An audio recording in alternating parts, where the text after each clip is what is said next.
Donc les buses métalliques, c'est une partie donc métallique, généralement ondulée, mais c'est surtout un remblai, puisque donc l'épaisseur du métal fait quelques millimètres, donc ça ne pourrait pas tenir tout seul, donc ça tient grâce à un remblai. Ce qui est important, c'est qu'on va voir qu'il y a quand même pas mal de désordres qui sont dus à la construction et donc à la mise en œuvre de ce remblai-là. Donc il y a des buses de type hydraulique, des buses de type non hydraulique, de passage. On a mis en œuvre assez massivement effectivement ces ouvrages-là, car il y avait un coût de fabrication très faible et une rapidité de mise en œuvre avec de la préfabrication, ce qui fait que c'était rapide à mettre en œuvre. Mais on s'est rendu compte plus tard que c'était des ouvrages fragiles, avec des problèmes pour des difficultés de réalisation, parce qu'une fois qu'on a construit la chaussée dessus, on peut plus c'est compliqué au niveau de l'exploitation d'intervenir dessus. Et surtout, c'était construit pour une durée d'ouvrage limitée à environ 35 ans.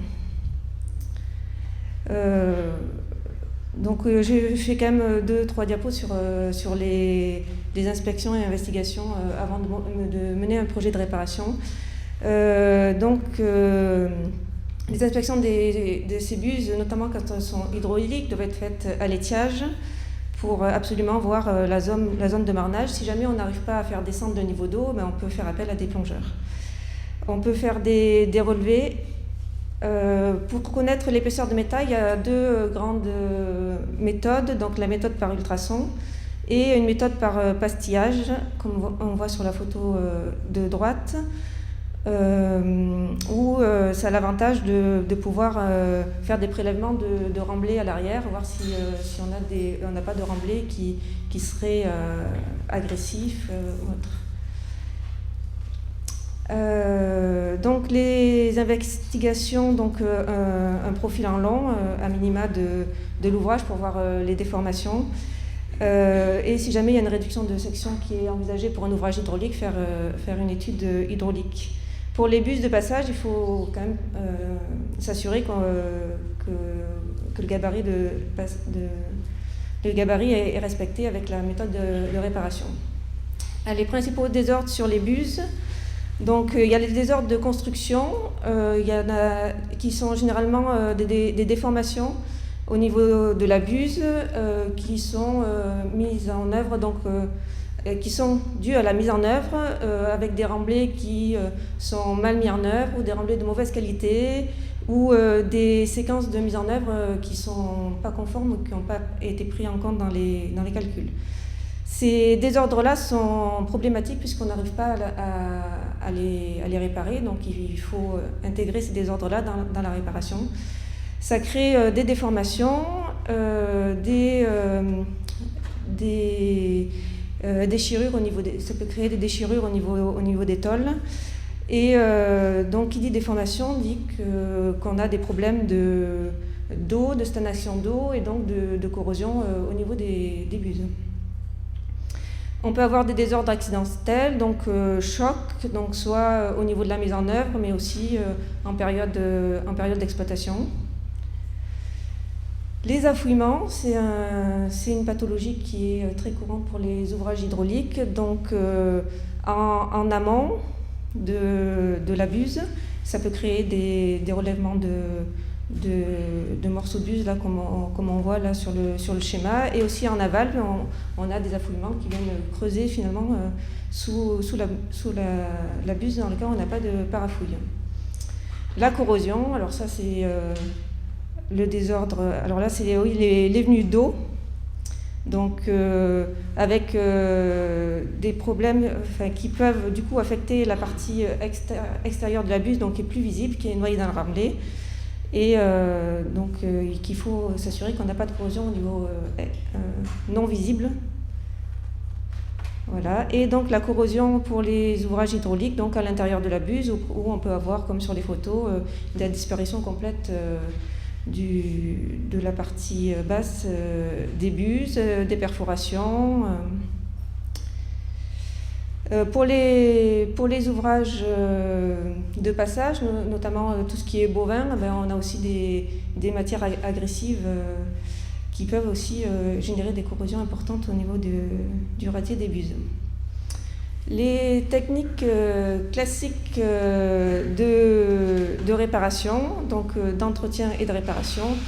Donc tout ce qu'on a vu au niveau des formations, il est plus possible de les reprendre après en période en réparation, à part au niveau des têtes où là on peut envisager de dégager et puis de reprendre une ou deux des éléments au niveau des têtes. Au niveau des... Les travaux concernent en grande partie les dommages dus à la corrosion. Donc le mode de réparation va dépendre du type de buse et des pathologies, bien sûr. Si on a des travaux qui sont plus locaux comme la réparation de radiers et on a des travaux qui sont généralisés comme le tubage et le chemisage. Alors, le premier entretien qu'on peut penser pour les buses et afin d'améliorer sa durée de vie, c'est la remise en peinture finalement de la buse. Donc on peut l'envisager quand l'épaisseur vient de l'intérieur et vient pas du remblai côté extérieur de la buse. Ça permet d'augmenter la durée de vie de la buse, mais c'est difficile à mettre en œuvre avec les problèmes au niveau du sablage, mise en peinture en milieu confiné. Et c'est des opérations qu'il faudrait renouveler périodiquement si on veut vraiment que ce soit efficace. En termes de réparation, donc, les réparations au niveau des têtes, donc on peut remplacer certaines tôles au niveau des têtes. On peut pérailler, ce qui facilite aussi l'entretien des ouvrages. Et pour les affouillements, il est préconisé de faire un parafouille avec mise en œuvre d'un parafouille en béton armé. Réparation du radier, donc lorsque seulement la partie radier est corrodée, on peut mettre en œuvre un radier en béton armé, généralement, coulé en place. Donc là on voit sur les photos donc, le ferraillage et surtout le problème de gestion de l'eau, donc, où on a la dérivation au niveau dans la buse, et on a quand même, malgré le fait qu'on ait stoppé l'eau, on a quand même pas mal de venues d'eau dans la buse. On a du mal à rendre complètement étanche et à sortir complètement l'eau des ouvrages là. Les solutions par tubage, il y en a de plusieurs types, donc en gaine, en matériaux synthétiques, des buses PRV et des buses en béton armé ou béton projeté. Donc dans ces cas-là, finalement, l'ouvrage n'est plus une buse métallique, mais devient un autre ouvrage, donc en béton ou en autre matériau. Rapidement, donc les gaines en matériaux synthétiques. Donc on vient mettre cette gaine là, et ensuite grâce à de l'eau chaude, ça va polymériser. Donc l'avantage, c'est qu'on n'a pas de perte de gabarit hydraulique, que si jamais on a des déformations, la gaine va se coller au mieux des déformations. Par contre, c'est limité aux buses de petit diamètre, puisque sinon il faut une quantité d'eau impressionnante. Et après, savoir qu'est-ce qu'on fait de cette quantité d'eau-là. Il ne s'agit pas de le reverser dans la rivière, par exemple, alors qu'on a tout un processus de protection des poissons.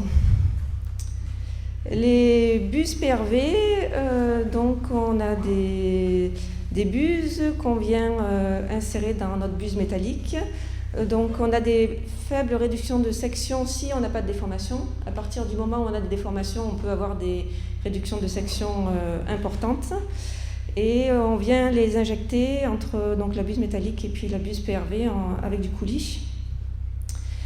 On n'a pas trop de retour encore sur la durée de vie, et récemment, ça paraît difficile de s'approvisionner en PRV. Les tubages en béton, donc deux grands procédés, béton coulé et béton projeté. Donc là, on a une réduction du débouché hydraulique, quoique ce n'est pas réellement juste, puisque en fait, comme on vient remplacer des ondulations en métal avec un béton qui est beaucoup plus lisse, finalement, on voit que même avec des coques de 20 cm, on a un gabarit hydraulique qui est quasiment équivalent à la buse métallique, puisqu'on a un coefficient de frottement qui est beaucoup moins important sur le béton. Généralement, on fait un peu un mix des deux, donc un radier coulé en partie basse et projeté en partie supérieure. Pour le béton projeté, on est limité, on a du mal à descendre en dessous de 2,5 voire 2 mètres, sinon c'est compliqué pour avoir le recul pour projeter. Par contre, c'est très adapté sur les buses ayant des coups des déformations. Dans ces buses-là, on ne peut pas rentrer de PRV, donc c'est adapté. Voilà, quelques photos. Donc, en béton projeté, là sur la photo de droite, là justement, c'est un béton projeté dans une buse de 2 mètres, faite par Fraissinet. C'est peut-être pour ça qu'ils ont développé après le BFUP, parce que ça a été très très compliqué de mettre en œuvre ce béton projeté dans une buse si petite au niveau gabarit. Et donc, à gauche, donc, une photo de buse en béton armé. Voilà, sur le béton projeté, on a donc c'est quand même des conditions qui sont difficiles, avec beaucoup de poussière, des rejets qui sont importants. Sur le béton armé, il y a toujours la partie haute qui est plus difficile forcément à mettre en œuvre. Donc les problèmes à résoudre, pour les buses hydrauliques, c'est rendre les buses étanches, ce qui est difficile même avec des barrages, des pompages. C'est difficile de sortir complètement l'eau des ouvrages là. Ça crée aussi des problèmes de délai parce qu'on a des périodes d'intervention qui sont limitées à l'étiage des ruisseaux, donc il ne faut pas se louper. Il y a aussi la solution de remplacement, donc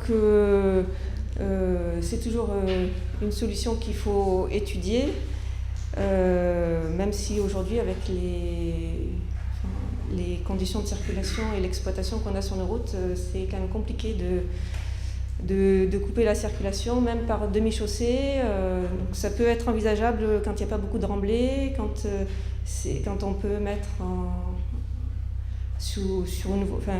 avoir un sens de circulation qu'on peut enlever, mais c'est quand même compliqué. Sinon, il y a aussi la solution pompe provisoire, pendant que donc on va changer l'ouvrage métallique. Sinon, il y a aussi des possibilités de fonçage, là, comme on voit sur la photo en bas, pour les petits diamètres. Quelques chiffres sur les buses métalliques sur les routes nationales du réseau non concédé. Donc environ 1100 buses métalliques. Donc cette diapo pour vous montrer effectivement l'âge de ces buses métalliques. Donc on voit qu'il y a 95% de ces buses métalliques qui vont arriver d'ici maximum 10 ans à leur durée de vie théorique. Ça fait un peu peur, hein.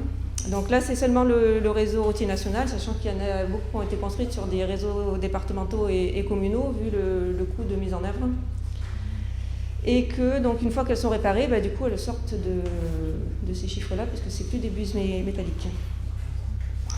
Voilà, en termes de cotation EQA et de désordre, donc on voit qu'on a à peu près 10% d'ouvrages qui sont 3 et 3U, autour de un quart des ouvrages qui sont notés 2E, donc pour lesquels il faut faire un entretien spécialisé urgent pour pas qu'ils passent en ouvrage pathologique. Et on voit quand même, j'étais étonnée des chiffres là, qu'on a quand même une bonne partie, là, 60%, environ 65% qui sont 1 et 2. Donc il y en a qui vieillissent quand même très bien.